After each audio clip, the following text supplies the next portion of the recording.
क्या eye drops आंखों की पावर को ठीक करके चश्मा हटा सकती हैं? आपने कई लोगों को कहते हुए सुना होगा कि आई ड्रॉप्स डालने के बाद उनकी नज़र अच्छी हो गई और चश्मा लगाने की ज़रूरत कभी भी नहीं पड़ी। तो क्या ये बात सच है? अब अगर आप डॉक्टर से पूछेंगे तो सारे डॉक्टर्स आपको बोल देंगे कि ऐसा गलत है।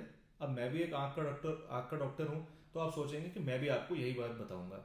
अब ध्यान से सुनिए, ये बात गलत नहीं है लेकिन ये बात सही भी नहीं है, और समझते हैं क्यों। मैं डॉक्टर पीयूष तिवारी, और आज स्टार्ट करेंगे इस बात के बारे में। देखिए, चश्मे की ज़रूरत और उसकी जो एक्चुअल नीड है वो हर पेशेंट के लिए अलग अलग होती है। तो ऐसे सोचें कि 70 साल के पेशेंट की विजुअल रिक्वायरमेंट उतनी ज़्यादा नहीं होगी जितनी कि एक 20 ईयर्स के बच्चे की होगी, क्योंकि ज़्यादातर लोग ओल्ड एज में घर के अंदर रहते हैं, बहुत ज़्यादा एक्टिव लाइफस्टाइल उनका होता नहीं, तो जनरली उनकी विजुअल नीड भी उनकी उतनी ज़्यादा नहीं होती है। अब बात करें अगर आंखों की पावर कम होने की, तो देखो, पावर तो ऐसे कम नहीं होने वाला, लेकिन कुछ वक्त के लिए आंखों में दवाई डालने से नज़र साफ ज़रूर हो जाती है, और इसका एक रीज़न भी है जो मैं आपको समझाऊंगा। आपकी आंखों की जो ऊपर वाली सरफेस होती है उसको हम कॉर्निया कहते हैं। अगर कॉर्निया बहुत ज़्यादा सूख जाए तो नज़र में धुंधलापन आने लगता है, और जैसे सूखे फर्श पे अगर कोई पानी डाल दे ना तो वो चमकने लगता है। सेम चीज़ आंख के अंदर भी होती है, तो नेचुरली आपको अगर दवाई डालेंगे तो अच्छा दिखाई देता है। इसके अलावा पायलोकार्बिन सॉल्ट का इस्तेमाल करते हैं कुछ कंपनीज, जिससे कि आपकी पुतली जो प्यूपिल होती है वो पतली हो जाती है। उससे टेम्परेरी बेसिस पे आपका विजन इंप्रूव हो जाता है।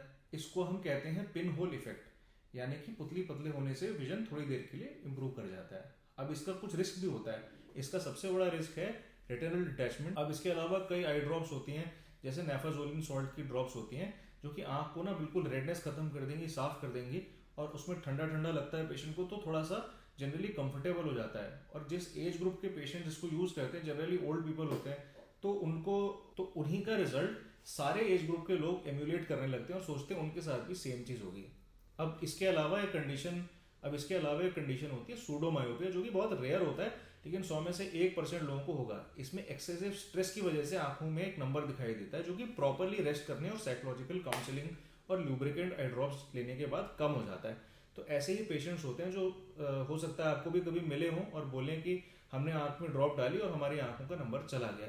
तो एक्चुअली नंबर गया नहीं है, क्योंकि नंबर कभी था ही नहीं इन द फर्स्ट प्लेस।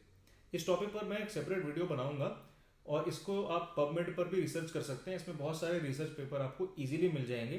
तो मेरी आपसे रिक्वेस्ट है कि कोई भी आई ड्रॉप्स अगर ये प्रॉमिस करती है कि आपका नंबर ठीक हो जाएगा, चश्मा लगाने की जरूरत नहीं पड़ेगी या डॉक्टरों को दिखाने की भी जरूरत नहीं है, तो ऐसा बिल्कुल गलत है। अगर खाली आई ड्रॉप्स डालने से लोगों की चश्मे का नंबर हट जाता ना, तो गली गली में, मोहल्ले में इतने सारी हजारों चश्मे की दुकानें हैं, ये सारी की सारी तो बंद ही हो जाती। तो ये एक नॉन साइंटिफिक बात है कि अब ऐसी ड्रॉप्स मार्केट में एक्चुअली अवेलेबल हैं, जिस पर अभी रिसर्च चालू है। इस ड्रॉप का पर्पस है नंबर को स्टेबल रखना, बढ़ने से रोकना और बढ़ते हुए नंबर को स्लो डाउन करना।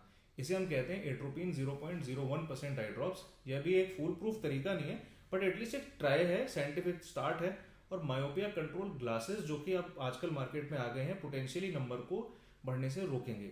इस पर भी एक मैं सेपरेट वीडियो आपको बना के दूंगा। तो आपसे मेरी रिक्वेस्ट है कि किसी भी तरीके के गारंटीड इलाज और जहां से में ना है, अपनी रिसर्च खुद करिए और देखिए कि आपको ट्रीटमेंट समझ में आता है कि नहीं। अगर वीडियो अच्छा लगा हो तो लाइक, शेयर और सब्सक्राइब करें, और अगर आपको कोई क्वेश्चंस हैं तो कमेंट सेक्शन में जरूर डालिए।